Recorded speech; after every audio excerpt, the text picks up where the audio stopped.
بسم الله الرحمن الرحيم. الحمد لله حمدا كثيرا طيبا مباركا فيه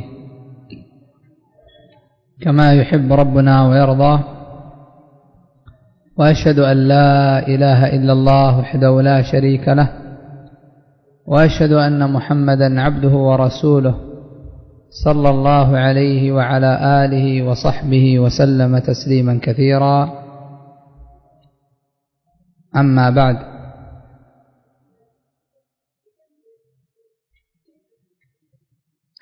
أخذنا في درسنا الماضي في كتاب كشف الشبهات بعض الفوائد. الفائدة الأولى تتعلق بعنوان هذا الكتاب، كشف الشبهات. ما معنى كشف؟ يحيى؟ إزالة وإظهار. الشبهات جمع شبهة، فما تعريف الشبهة؟ إبراهيم؟ في اللغة الالتباس والتشابه، وفي الاصطلاح عند من؟ عندك يا سعيد؟ وارد يرد على القلب فيحول بينه وبين انكشاف الحق له. شكوك وإرادات ترد على القلب تحول بينه وبين معرفة الحق، سميت بذلك لاشتباه الحق فيها بالباطل. وابتدأ الإمام النجدي رحمه الله كتابه هذا بتعريف التوحيد، إلا أنه عرف التوحيد بقوله زكريا إفراد الله بالعبادة، وفي الحقيقة هذا تعريف التوحيد إيش؟ توحيد الألوهية. فكيف ساغ للإمام النجدي رحمه الله أن يعرف التوحيد بتوحيد الألوهية؟ ما هو السبب؟ لماذا لم يعرف التوحيد هو إفراد الله بما يختص به بألوهيته وربوبيته وأسماء وصفاته؟ يا عبد الله، هذا من وجه، ومن وجه أحسن من هذا، هذا ممكن أن يجاب به يا أبا عبد الرحمن. لأن توحيد الألوهية هو التوحيد الذي دعت إليه الرسل، من أجل أنزل الله الكتب وأرسل رسله. التوحيد الذي حصل فيه الخلاف بين الرسل وبين أممهم هو توحيد الألوهية، إفراد الله بالعبادة، فلذلك خصه لأهميته. ومع أن التوحيد الألوهية متضمن للربوبية والأسماء والصفات كما أشار إليه الأخ، وهو دين الرسل الذي أرسلهم الله عز وجل. أول الرسل نوح أرسله الله إلى قومه لما غلوا في الصالحين. ما تعريف الغلو يا أبا بشير؟ المجاوزة، وفي الشرع مجاوزة الحد الشرعي، مجاوزة الحد الشرعي في الصالحين وفي غيرهم. الغلو هو مجاوزة الحد الشرعي، يعتبر غلو، مدحا وذما يعتبر غلو. وفي الصالحين الصالحون جمع صالح. من هو الصالح؟ تعريف الصالح عبد الله؟ الذي قام بحق الله وحق عباده. ودا وسواعا ويغوث ويعوق ونسرا. ما هو الصحيح في هذه المعبودات؟ ما هو الصحيح فيها؟ هل كانت هذه المعبودات ودا وسواعا ويغوث ويعوق نسرا في أتباع نوح، أم كانت قبل أن يبعث نوح عليه الصلاة والسلام؟ عندك قبل أن يبعث نوح، وإنما بعث نوح ليش؟ لصد هؤلاء عن عبادة هذه الأصنام من دون الله، بدليل قوله تعالى عندما دعاهم نوح قالوا إيش؟ لا تذرن آلهتكم ولا تذرن ودا ولا سواعا ولا يغوث ويعوق نسرا. وظاهر أثر ابن عباس أنها كانت في قوم نوح، أي في زمن نوح، أناس صالحين موحدين فعبدوا من دون الله سبحانه وتعالى في زمن نوح بعد بعثته. وفي هذا نظر، فالأثر المروي في ذلك معل سندا ومتنا كما تقدم. وآخر الرسل هو محمد صلى الله عليه وسلم. نواصل.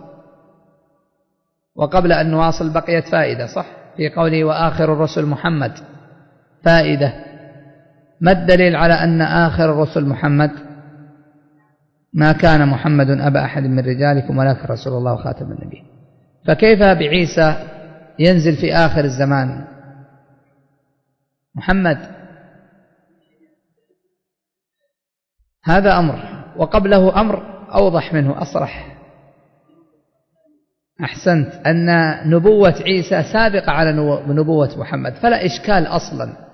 نبوة عيسى كان قبل نبوة محمد صلى الله عليه وسلم، فالله نبأ عيسى قبل أن يوجد محمد وأن يخلق عليه الصلاة والسلام، نبأه الله، بل هو الذي بشر بمحمد ومبشرا برسول يأتي من بعد اسمه أحمد. ثم إنه ينزل في آخر الزمان حاكما كما ذكرت بشريعة محمد صلى الله عليه وسلم، وأتباعه لا يسمون إيش؟ نصارى، لا، أتباعه أتباع للنبي صلى الله عليه وسلم. بقي إشكال في قولكم حاكما بشريعة النبي. كيف حاكم بشريعة النبي ومن شريعة النبي أخذ الجزية وعيسى يضع الجزية؟ صهيب، يعني نقول هذا من شريعة النبي، نقول ترك الجزية هو من شريعة محمد صلى الله عليه وسلم، فإن من شريعة محمد صلى الله عليه وسلم أن الجزية تؤخذ إلى متى ينتهي وقتها؟ بنزول عيسى، فهذا من التشريع. قال الإمام المجدد محمد بن عبد الوهاب النجدي رحمه الله تعالى، قال وهو كسر صور هؤلاء الصالحين، يعني أن الله عز وجل أرسل الرسل وبعث الله سبحانه وتعالى الأنبياء والرسل لإقامة التوحيد، ومن ذلك بعثة محمد صلى الله عليه وسلم، فإن النبي صلى الله عليه وسلم بعثه الله لإقامة التوحيد وكسر صور هؤلاء الصالحين الذين كانت قريش تغلو فيهم. فقريش كانت تغلو في بعض من يزعمونه صالحا، وذلك حينما دخل النبي صلى الله عليه وسلم الكعبة يوم الفتح، فوجد النبي صلى الله عليه وسلم تلك الأصنام 360 صنما، وجدها عليه الصلاة والسلام عند الكعبة، قدم بها عمرو بن لحي من بلاد الشام،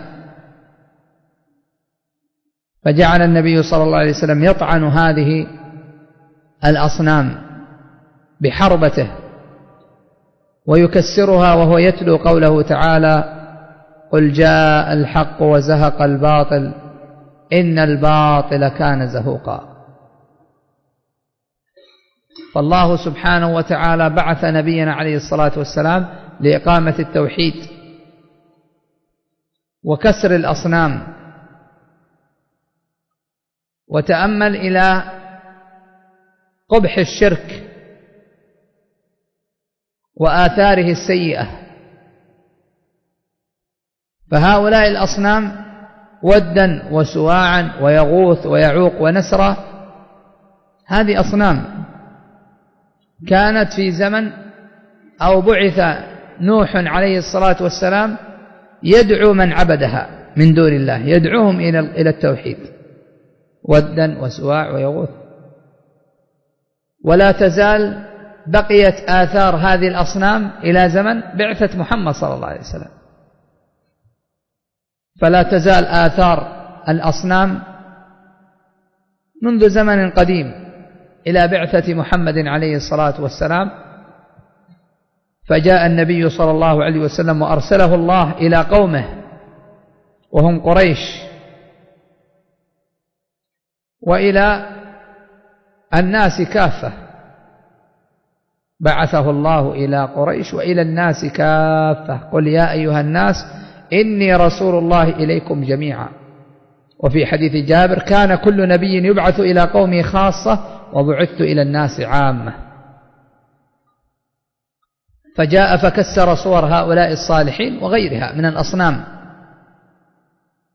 وذلك يوم الفتح، يوم فتح مكة، أيده الله عز وجل ونصره الله فأقام التوحيد وكسر هذه الأصنام التي تعبد من دون الله سبحانه وتعالى.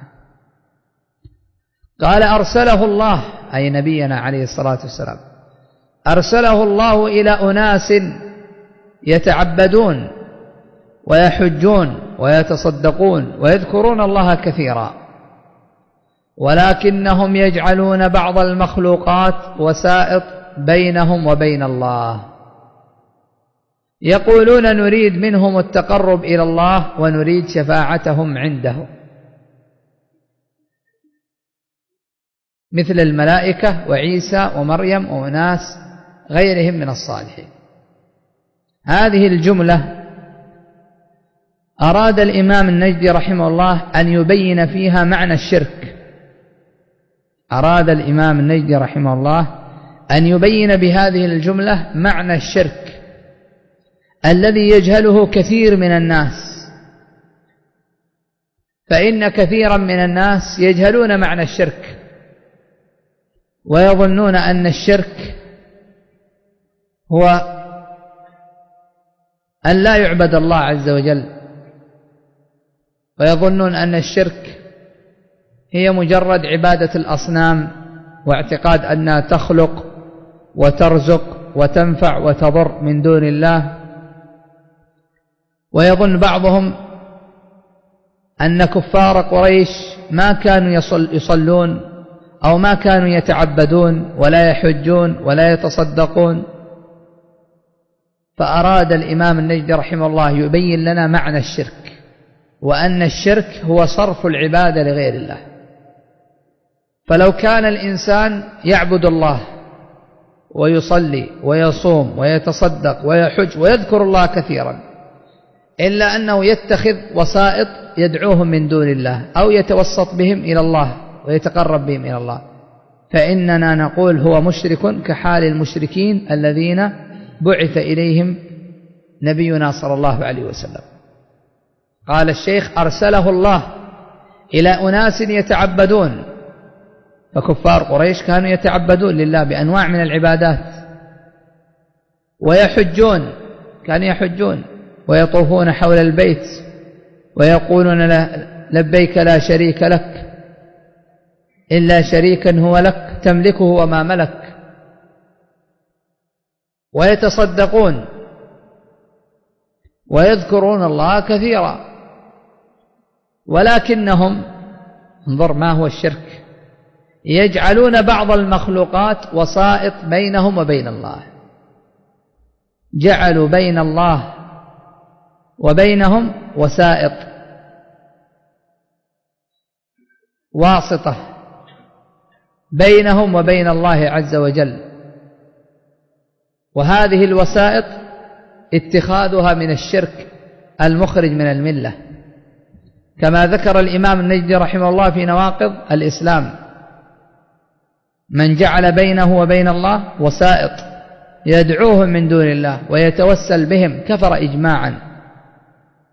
فهم جعلوا بعض المخلوقات وسائط بينهم وبين الله، يقولون نريد منهم التقرب إلى الله، يعني أنهم لا يعبدون هذه الوسائط من دون الله، فلم يكونوا يسألون منها الرزق من دون الله، ولم يكونوا يسألون منها الولد من دون الله، ولم يكونوا يعتقدون أن هذه الوسائط تخلق وترزق وتنفع وتضر وتنزل المطر، ما كانوا يعتقدون ذلك، وإنما كانوا يريدون من هذه الوسائط أن تقربهم إلى الله عز وجل، كما قال الله: ما نعبدهم، كما قال الله عنهم: ما نعبدهم إلا ليقربونا إلى الله زلفى. فعبدوهم لأجل القربى والزلفى من الله سبحانه وتعالى. فكان هذا الفعل منهم شركا أكبر مخرجا من الإسلام، ومن أجل ذلك بعث الله عز وجل إليهم نبينا عليه الصلاة والسلام. قال ونريد شفاعتهم عنده، هذا الأمر الثاني. فإذا لماذا كفار قريش كانوا يدعون هذه المعبودات من دون الله؟ لأحد أمرين: إما القرب من الله يقربونهم إلى الله، وإما الشفاعة، كما قال الله عز وجل عنهم: ويقولون هؤلاء شفعاؤنا عند الله، أي هؤلاء يشفعون لنا عند الله سبحانه وتعالى.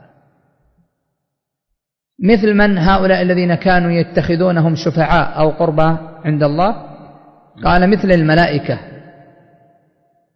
نعم، الملائكة كانوا يتخذونهم شفعاء وسائط عند الله سبحانه وتعالى، كما قال الله عز وجل: ولا يأمركم أن تتخذوا الملائكة والنبيين أربابا. الملائكة وعيسى كانوا يعبدونه من دون الله، أو كانوا يتخذونه شفيعا لهم عند الله سبحانه وتعالى، كما ذكر الله عز وجل: أنت قلت للناس اتخذوني وأمي إلهين من دون الله، إلى آخر الآية. قال وعيسى ومريم كما في الآية: وأمي، قلت للناس اتخذوني وأمي إلهين من دون الله.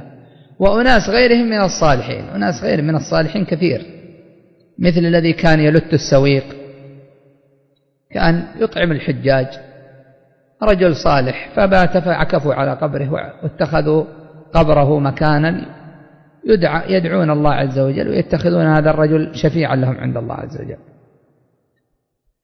قال فبعث الله محمدا صلى الله عليه وسلم يجدد لهم دين أبيهم إبراهيم عليه السلام، يعني ما زالوا على عبادة الأصنام حتى بعث الله عز وجل محمدا عليه الصلاة والسلام يجدد لهم.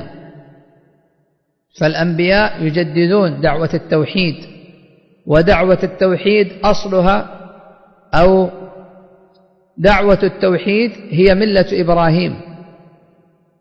فأشار الإمام النجدي رحمه الله بقوله يجدد لهم دين أبيهم إلى قوله تعالى: ثم أوحينا إليك أن اتبع ملة إبراهيم حنيفا وما كان من المشركين. فهو أبو الحنفاء، وكل نبي بعد إبراهيم فإنما يدعو إلى التوحيد الذي دعا إليه إبراهيم، يدعو إلى التوحيد الذي دعا إليه إبراهيم. قال الله عز وجل: وجعلها كلمة باقية في عقبه، جعلها كلمة باقية في عقبه في ذريته، وجنبني وبني أن نعبد الأصنام. فكان الأنبياء بعد إبراهيم يجددون دعوة الخليل إبراهيم عليه الصلاة والسلام، يجدد لهم دين أبيهم إبراهيم عليه السلام، ويخبرهم أن هذا التقرب والاعتقاد محض حق الله تعالى، محض حق الله، خالص حق لله سبحانه وتعالى، هو حق لله عز وجل، لا يصلح منه شيء لغير الله. لا يجوز أن يدعى غير الله، ولا أن يستغاث، ولا أن يعكف الإنسان على قبر أحد، فإن هذه العبادات هي لله سبحانه وتعالى. العكوف عبادة، والتعظيم عبادة، والدعاء عبادة، والاستغاثة عبادة، فلا يصلح شيء من هذه العبادات لغير الله سبحانه وتعالى، لا لملك مقرب ولا لنبي مرسل، فضلا عن غيرهما، حتى لو كان المدعو ملكا مقربا، ولو كان جبريل، ولو كان نبيا مرسلا كمحمد عليه الصلاة والسلام، فإنه لا يجوز أن يصرف إليه شيء من العبادات. قال وإلا فهؤلاء المشركون يشهدون أن الله هو الخالق الرازق وحده لا شريك له. نعم، كفار قريش كانوا يشهدون أن الله هو الخالق وحده لا شريك له. والدليل: ولئن سألتهم من خلق السماوات والأرض ليقولن خلقهن العزيز العليم، ولئن سألتهم من خلقهم ليقولن الله. قال وأنه لا يرزق إلا هو، يعتقدون أنه لا يرزق إلا الله سبحانه وتعالى، فالله هو الرزاق، ويعتقدون أن الرزق من عند الله سبحانه وتعالى. ولا يميت إلا هو، ولا يدبر الأمر إلا هو، وأن جميع السماوات ومن فيهن والأراضين السبع ومن فيهن كلهم عبيده وتحت تصرفه وقهره، كما قال الله عز وجل: قل من يرزقكم من السماوات والأرض أمن يملك السمع والأبصار ومن يخرج الحي من الميت ويخرج الميت من الحي ومن يدبر الأمر، فسيقولون إيش؟ الله. فالخالق المدبر المتصرف فيهم هو الله سبحانه وتعالى. يقولون نستفيد من هذه الجملة أن كفار قريش كانوا يقرون في الجملة بتوحيد الربوبية. فهل كان كفار قريش يقرون بتوحيد الربوبية؟ نعم، وهذا الكلام الذي ذكره الشيخ دليل على ذلك. إقرار كفار قريش بتوحيد الربوبية هل نفعهم وأدخلهم في الإسلام ومنعهم من دخول النار؟ الجواب لا، لم ينفعهم ذلك، بل قاتلهم الرسول صلى الله عليه وسلم واستباح دماءهم وأموالهم، لأنه لا يكفي. فإن توحيد الربوبية يستلزم توحيد الألوهية ولا يتضمن توحيد الألوهية، وإنما يستلزم. فكان لزاما على كفار قريش أن يؤمنوا بتوحيد الألوهية إذ وحدوا الله سبحانه وتعالى في الجملة بالربوبية. وهل وقع من كفار قريش شرك في الربوبية؟ وقع منهم شرك في الربوبية شركا أصغر لا شركا أكبر. المعروف من كفار قريش أنهم وقعوا في الشرك الأصغر في جانب الربوبية، هذا هو المعهود عنهم. الشرك الأصغر كانوا يتلفظون بأشياء تدل على أنهم وقعوا في الشرك الأصغر. من ذلك ما جاء في الصحيحين من حديث زيد بن خالد الجهني أن النبي صلى الله عليه وسلم قال: أصبح من عبادي مؤمن بي وكافر، فأما من قال مطرنا بنوء كذا وكذا. ما معنى مطرنا بنوء كذا وكذا؟ أي بسبب، فهم لا يعتقدون إيجاد المطر من غير الله، فقوله مطرنا بنوء كذا أي بسبب نوء كذا وكذا، نجم كذا وكذا، لا أنهم يعتقدون أن إيجاد المطر من الأصنام من الكواكب، بدليل قوله في آية ذكر المطر: ولئن سألتهم من نزل من السماء ماء ليقولون إيش؟ يقولون الله نزل من السماء ماء. فهم يعترفون أن الذي ينزل المطر من السماء هو الله سبحانه وتعالى. فالله أخبر عن كفار قريش أنهم يؤمنون بأن الله نزل المطر من السماء، ومع ذلك يقولون مطرنا بنوء كذا كذا. كيف نجمع بين الآية والحديث؟ الآية فيها أن كفار قريش يؤمنون بأن المطر ينزل من الله، هو الذي ينزل المطر من السماء. وفي حديث زيد بن خالد مطرنا بنوء كذا وكذا. قال العلماء هذا الاعتقاد منهم السببية، ليس اعتقاد الإيجاد، واعتقاد السبب شرك أصغر. من اتخذ ما ليس بسبب سببا فهو شرك أصغر، هذا هو الصحيح. فإذا كفار قريش وقعوا في الشرك الأصغر في الربوبية. أما الشرك الأكبر فليس هذا مشهور عنهم، ليس مشهورا عن كفار قريش الوقوع في الشرك الأكبر في الربوبية، وإن قاله بعض العلماء لكن هذا ليس بظاهر، فلا يوجد دليل صحيح على ذلك. لكن كانت عندهم اعتقادات في الجملة اعتقادات شركية، شركا أصغر في الربوبية، وإلا في الجملة هم يقرون بأن الله هو الخالق الرازق المدبر المحيي المميت، ولا يعتقدون غير ذلك. هذا في الجملة. ومع ذلك هذا الإيمان في الجملة بتوحيد الربوبية لا ينفعهم، لأن توحيد الربوبية لا يدخل صاحبه في الإسلام حتى يقوم بتوحيد الألوهية. وهل وقع كفار قريش في الشرك في الأسماء والصفات، أو كانوا يقرون بالأسماء والصفات؟ كانوا يقرون بالأسماء والصفات في الجملة. كفار قريش كانوا يقرون بتوحيد الأسماء والصفات في الجملة، بدليل أن الله عز وجل ذكر في السور المكية أسماء وصفات كثيرة، ولم يذكر عن أحد من كفار قريش إنكار شيء من أسماء الله سبحانه وتعالى وصفاته. وأما إنكارهم لاسم الرحمن قال ابن جرير فإنما هو على سبيل الجحود والمكابرة، قالوا وما الرحمن؟ قالوا وما الرحمن؟ هذا على سبيل الإنكار، إنكار الجحود والمكابرة، وإلا فقد وجد في أشعار كفار قريش ذكر الرحمن، كما مر بنا في تفسير ابن كثير أبيات من الشعر من أبيات الجاهلية يقرون باسم الرحمن،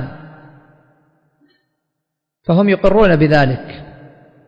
والقرآن مملوء بذكر الأسماء والصفات، ولا يعلم أن الله عز وجل ذكر عن كفار قريش إنكار الأسماء والصفات، مع أنها سور مكية كثيرة إلا ما يتعلق باسم الرحمن فقط، مع أن إنكارهم لذلك على سبيل الجحود والمكابرة. فهم يثبتون في الجملة ويقرون بتوحيد الربوبية والأسماء والصفات، ولهذا لم يأتي في القرآن مناقشة توحيد الربوبية والأسماء والصفات لكفار قريش. وأكثر ما ورد في القرآن من ذكر توحيد الربوبية فإنما هو بالاستفهام التقريري. أكثر ما ورد في القرآن في ذكر توحيد الربوبية استفهام تقريري: هل من خالق غير الله يرزقكم؟ وهكذا من الاستفهامات في توحيد الربوبية إنما هو استفهام تقريري. فإذن هذا البيان بيان جميل من الشيخ يوضح لك موضع الخلاف بين الرسل وبين أممهم إنما هو في توحيد الألوهية. فلا يذهب ذهنك إلى أن توحيد الربوبية كان كفار قريش لا يؤمنون به، وفي نفس الوقت الأمر الذي من أجله بعث الله الرسل وأنزل الكتب هو توحيد الألوهية. أما توحيد الربوبية فقد كان كفار قريش يؤمنون به ويقرون به. أبو جهل وأبو لهب كانوا يقرون بتوحيد الربوبية والأسماء والصفات في الجملة، يقرون بذلك في الجملة، وإنما أشركوا في الألوهية، يعني الشرك الواضح الجلي كان في الألوهية. ولا يعني قولنا إنهم لم يقعوا في الشرك في الربوبية والأسماء والصفات مطلقا، لا، بل وقعوا، ولكن وقوعهم في الشرك في الربوبية والأسماء والصفات في جزئيات شرك أصغر وجزئيات يسيرة، في شرك أصغر وجزئيات صغيرة كما تقدم معنا. يعني لم يكن إنكارا للتوحيد من أصله، لا، ما أنكروا توحيد الربوبية توحيد الأسماء والصفات من أصله كما أنكروا توحيد الألوهية: أجعل الآلهة إلها واحدة. لكن وقعوا في الشرك في الربوبية وفي الأسماء والصفات كما تقدم. من شركهم في الأسماء والصفات اشتقاق أسماء من أسماء الله لآلهتهم، فاشتقوا اللات من الإله والعزى من العزيز ومنات من المنان، وهذا الاشتقاق من الشرك في الأسماء والصفات، إلا أنه لم يعتقدوا ذلك الكمال المطلق لله لهذه الأصنام من دون الله سبحانه وتعالى. فإذن هذه المقدمة مقدمة جميلة من الإمام النجدي رحمه الله، بين فيها حقيقة شرك الأولين، وهذا مهم جدا أن تعرف حقيقة شرك كفار قريش، ما هو الأمر الذي أشركوا فيه وخرجوا من الإسلام وبعث إليهم النبي عليه الصلاة والسلام. فلا يذهب ذهنك إلى أن النبي صلى الله عليه وسلم بعث إليهم ليؤمنوا بتوحيد الربوبية أو ليؤمنوا بتوحيد الأسماء والصفات فحسب، هو بعث لذلك، وبعث إلى ما هو أعظم من ذلك، وهو المقصود الأعظم توحيد الألوهية المتضمن لتوحيد الأسماء والصفات وللربوبية. هذا حاصل ما ذكره الإمام النجدي رحمه الله. بهذا القدر نكتفي. سبحانك اللهم وبحمدك لا إله إلا أنت أستغفرك وأتوب إليك.